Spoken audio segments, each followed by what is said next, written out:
नमस्कार दोस्तों, क्या आपने कभी ऐसा चुनाव देखा है जहां लोकतंत्र कम और मिलिट्री ऑपरेशन कोई चुनाव हमको ज़्यादा दिखाई दे।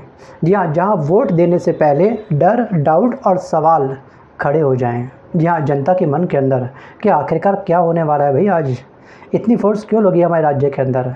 एक्चुअली पश्चिम बंगाल के दोस्तों आज फर्स्ट फेज़ के चुनाव स्टार्ट हो चुके हैं, मतलब कि मतदान स्टार्ट हो चुके हैं। दोस्तों ये केवल सिर्फ चुनाव नहीं है, ध्यान रखिएगा, बल्कि एक बहुत बड़ा टेस्ट है। जी हाँ, लोकतंत्र का, सिस्टम का और जनता के हौसले का, कॉन्फिडेंस का। दोस्तों 23 अप्रैल आज की एक तारीख जो पश्चिम बंगाल की राजनीति का भविष्य तय करने वाली है। लेकिन इस बार जो तस्वीरें सामने आ रही है ना, जी हाँ, जो तस्वीरें सामने आ रही है वो तस्वीरें सामान्य नहीं है, बल्कि असामान्य है, चौंकाने वाली और कई सवाल खड़े करने वाली है। ज़रा सोचिए आप एक बार कि करीब 2.5 लाख सुरक्षा बल आज तैनात है पश्चिम बंगाल के अंदर और लगभग 1.25 लाख पहले से यहाँ पर फोर्स मौजूद है और 80,000 दोस्तों यहाँ की लोकल पुलिस है, राज्य की पुलिस है और 37,000 कैलकाटा पुलिस है। यानी कुल मिलाकर के 4 लाख से ज़्यादा सुरक्षाकर्मी आप चुनाव ड्यूटी दे रहे हैं। जी हाँ, आज चुनाव की ड्यूटी में लगे हुए हैं। इतनी फोर्स आखिरकार क्यों? क्या ये कोई जंग का मैदान है? क्या ये चुनाव है या फिर कोई हाई अलर्ट जोन? आपने इतनी बड़ी फोर्स लगा दी, लेकिन ये तमाम फोर्स बहुत सारे सवालों को जन्म देती है। सवाल नंबर 1 दोस्तों, सवाल ये है कि इतनी भारी सुरक्षा क्यों? और विपक्ष के बड़े नेता सवाल उठा रहे हैं इसी मुद्दे पर। क्या ये सुरक्षा है या फिर रणनीति या फिर कोई डर? या क्या ये सुरक्षा व्यवस्था है या फिर एक साइकोलॉजिकल प्रेशर जनता के ऊपर बढ़ाने का एक प्रयास करा जा रहा है? और कहा यह भी जा रहा है कि 90 लाख वोटर लिस्ट से हटाए गए हैं या हज़ारों ऑब्जर्वर बाहर से बुलाए गए हैं और हर 100 लोगों पर एक जवान, एक फोर्स, एक आर्मी का बंदा तैनात है। सोचिए, जब वोट से पहले ही भरोसा हिल जाए ना, तो लोकतंत्र कैसे मजबूत रहेगा? आप खुद सोचिए एक बार। जी हाँ, लोकतंत्र कैसे मजबूत रहेगा?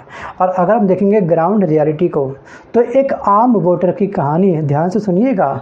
एक रिपोर्टर ने उस आदमी से पूछा, उस युवक से पूछा, क्या आपका नाम वोटर लिस्ट में है? क्योंकि एसआईआर की मुहिम जो पश्चिम बंगाल में चलाई गई है, उसके बाद इतनी बड़ी संख्या में 90 लाख वोटर का नाम हटाना कोई आम बात नहीं है। तो उस व्यक्ति से एक पत्रकार ने ये क्वेश्चन पूछ लिया, तो उसने साफ साफ ये बोला कि मेरा नाम वोटर लिस्ट में है, लेकिन मेरी पिता, मेरी माँ, मेरी भाभी, मेरा भाई, किसी का नाम वोटर लिस्ट में नहीं है। दिया। और उसने लास्ट में ये बोला, क्या मैं आसमान से टपका हूँ क्या? सोचिए, ये वीडियो सोशल मीडिया प्लेटफॉर्म पर बहुत अधिक वायरल हुआ था और इस युवक का ये सवाल हमारे सिस्टम से था। जी हाँ, कह सकते हैं कि हमारे चुनाव आयोग से भी था। क्या आखिरकार आपने किस आधार पर उसके परिवार के तमाम लोगों का नाम काट दिया? या कुछ तो अपने आधार तैयार किया होगा, या फिर आपने खेला अक्कड़ बक्कड़ बम्बे बो, बस इसका नाम आया वो हो गया 9-2-11, या उसके हो गए पूरे 100। सो गाइस, जब परिवार का लोकतंत्र गायब हो जाए ना, तो देश का लोकतंत्र आखिरकार कैसे बचेगा? ये भी सबसे बड़ा सवाल है। या अगर हम इतिहास से तुलना करें ना, या पहले के जो चुनाव थे वो बैलेट पेपर पे होते थे, जो काफ़ी चैलेंजफुल होते थे, लेकिन तब कोई सवाल इतने खड़े नहीं होते थे। जब से ईवीएम मशीन आई है, तब से बहुत सारे सवाल रेज होना स्टार्ट हो चुके हैं। और ईवीएम मशीन को आप सोचिएगा कि सबसे बड़े से बड़े विकसित देश भी आज भी ईवीएम मशीन के माध्यम से अपने चुनाव नहीं करवाते हैं, क्योंकि उनको शायद ईवीएम पर इतना फेथ नहीं है। वहाँ पर भी आज बैलेट पेपर के माध्यम से क्या होते हैं, चुनाव होते हैं। जिसका एक सबसे बड़ा एग्जाम्पल है अमेरिका।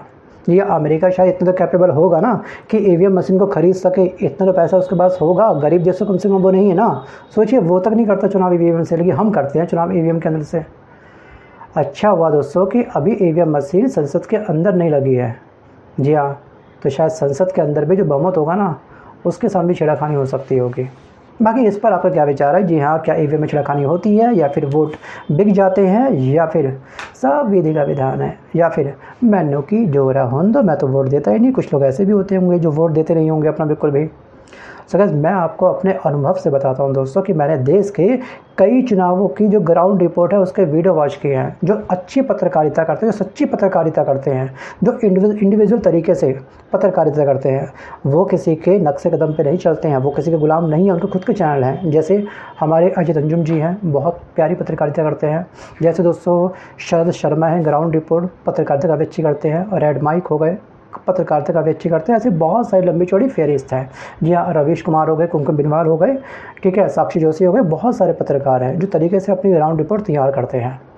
लेकिन पहली बार या मैंने ऐसा संवेदनशील इलाका देखा होगा जहां पर लगातार फोर्स लगी पड़ी है। सोचिए, जम्मू कश्मीर में विधानसभा चुनाव हुए थे लास्ट ईयर अगस्त मंथ में, याद होगा आपको। सोचिए, वहां पर भी इतनी फोर्स तैनात नहीं थी। जो एरिया काफ़ी संवेदनशील है वहाँ तक इतनी फोर्स नहीं थी जितनी फोर्स यहाँ पर तैनात की गई है। और अगर हम देखें दोस्तों 2021 के बारे में, 2021 में बंगाल का जो विधानसभा चुनाव हुआ था पश्चिम बंगाल में, लगभग 1 लाख अर्धसैनिक बल थे, या 1 लाख अर्धसैनिक बल थे। 2026 में अब 2.5 लाख से ज़्यादा फोर्स सिर्फ पहले चरण में लगा दी गई है। पहले चरण के अंदर इतनी बड़ी फोर्स। और अगर मैं आपको दिखाऊं यहाँ पर पिछला कुछ और इतिहास अगर हम देखेंगे, या जो लास्ट टाइम जो विधानसभा चुनाव हुए थे आपके, वहाँ पर दोस्तों नंदीग्राम इलाका, आपको याद होगा पिछली बार नंदीग्राम सबसे हाई प्रोफाइल सीट थी यहाँ पर ममता बनर्जी वर्सेस शुभेंदु अधिकारी की।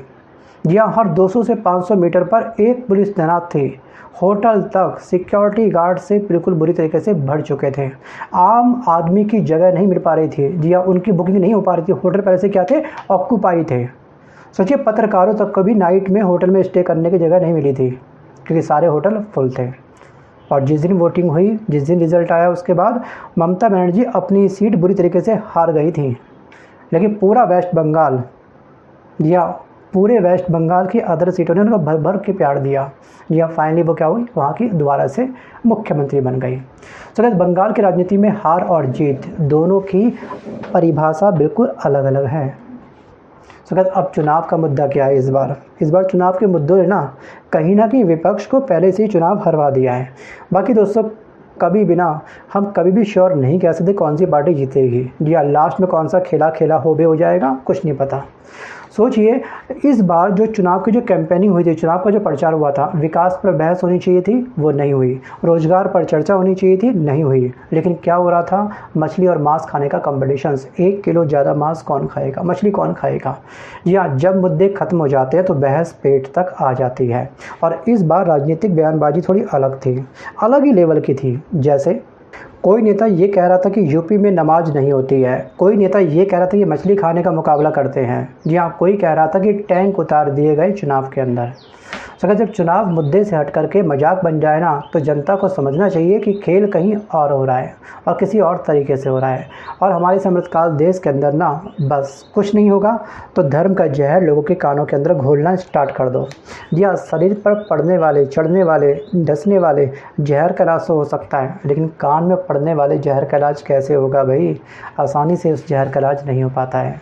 आपको याद होगा केके और मंथरा, किस तरह से उसने उसके कानों में जहर घोला और हमारे भगवान श्री राम जी को 14 वर्ष का वनवास मिल गया। चलिए वापस आते हैं फिलहाल मुद्दे पर। तो जब चुनाव मुद्दों से हट करके मजाक बन जाए तो जनता को समझना चाहिए कि खेल बहुत बड़ा होने वाला है। जी हाँ, हमें इस खेल से बचना है, हमें इससे उचित दूरी बना के चलनी है। और पश्चिम बंगाल की जनता काफ़ी हद तक समझदार है। या 5 उंगली बराबर नहीं होती है, लेकिन काफ़ी हद तक यहाँ की जनता काफ़ी समझदार है। और अब सबसे बड़ा सवाल ये है कि आज का चुनाव निष्पक्ष होगा या फिर नहीं, क्योंकि विपक्ष का आरोप ये है कि SIR के माध्यम से 90 लाख का वोटर्स का लिस्ट से नाम हटना एक बहुत बड़ा खेला ऑलरेडी तैयार हो चुका है। ये विपक्ष का आरोप है। जी हाँ, सिस्टम एक तरफ झुका हुआ है, ये विपक्ष का कहना है। जी हाँ, चुनाव आयोग का दावा ये है कि सब निष्पक्ष है, लेकिन सच क्या है, आपको क्या लगता है? क्या सच में चुनाव आयोग निष्पक्ष है, या फिर एक बहुत बड़ी धांधली, या फिर चुनाव आयोग के ऊपर विश्वास करना अब एक बहुत बड़ा खतरा बन चुका है? या इसका फैसला दोस्तों कोई नेता नहीं करेगा, या इसका फैसला करेंगे आप। Think about it. So guys, आज इसका फैसला करेंगे एक्चुअली आज के पश्चिम बंगाल की जनता, या वोट दे करके, या अब वो अपनी समझ का यूज़ या नज़दीक के फ़ायदे में लगाते हैं, क्योंकि ये चीज़ बिकती है, वोट भी बिकता है।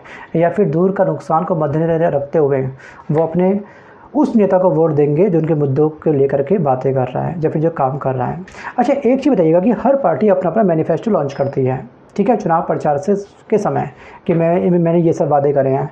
तो क्या आपको लगता है कि हमारी एक ऐसी वेबसाइट बननी चाहिए हर राज्य के अंदर जिसमें कि मैनिफेस्टो कितना % पूरा हुआ, वो स्केल आए और जनता से पूछा जाए कि आपके राज्य के अंदर, आपके ज़िले के अंदर काम कितना हुआ है, या उसको मेंटेन करे वहाँ की आम जनता।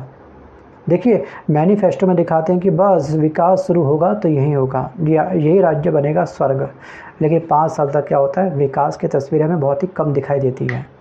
जी हाँ, कुछ राज्य ऐसे भी हैं जहाँ पर विकास आज से कई साल पहले भी वही था, आज भी विकास की हाइट बिल्कुल सेम वही है। आप सोचिएगा इस मुद्दे पर। अगर आपको सच में तरीके से मैं पूरा कंट्रोल दे दूँ, जी हाँ, इस मैनिफेस्टो को मैनेज करने का, तो क्या क्या एक्शन लोगे बताइए। हर पार्टी का मैनिफेस्टो आपके हाथ में होगा, या हर पार्टी को आपने मॉनिटर करना है। अगर कोई पार्टी सरकार बना दी उस राज्य के अंदर, तो उसने कितना % काम किया, तो इसको आप कैसे मैनेज करोगे। एक छोटा सा टास्क मैंने आपको दिया, अच्छे से मंथन करिएगा, उसके बाद ही आप मुझे कमेंट करिएगा। सो बस लोकतंत्र का ना आखिरी ताकत जो होती है वो जनता का वोट होती है, ना कि फोर्स की गिनती। या बंगाल का वोटर डरता नहीं है, और इतिहास गवाह है कि बंगाल में 80% से ज़्यादा मतदान होना एक आम बात है।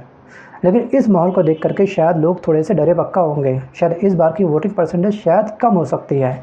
लेकिन जो भीड़ दिखाई दे रही है पोलिंग बूथ के सामने, सुबह से ही लंबी लाइनें लग चुकी हैं। बंगाल का वोटर शायद डरता नहीं है, हम ये भी कह सकते हैं, जवाब देगा अपने वोट के माध्यम से। और दोस्तों, आज का दिन सिर्फ वोटिंग का दिन नहीं है। जी हाँ, ये दिन है लोकतंत्र की परीक्षा का, सिस्टम की साख का और जनता के साहस का। और अब देखना ये होगा कि खेला हो बे या फिर खेला खत्म हो बे। आप क्या सोचते हैं? कमेंट में आप मुझको ज़रूर बताइएगा। सो गाइस, आज के इस वीडियो में बस कल इतना ही। मिलता हूँ जल्द एक नए वीडियो के साथ, तब तक के लिए धन्यवाद।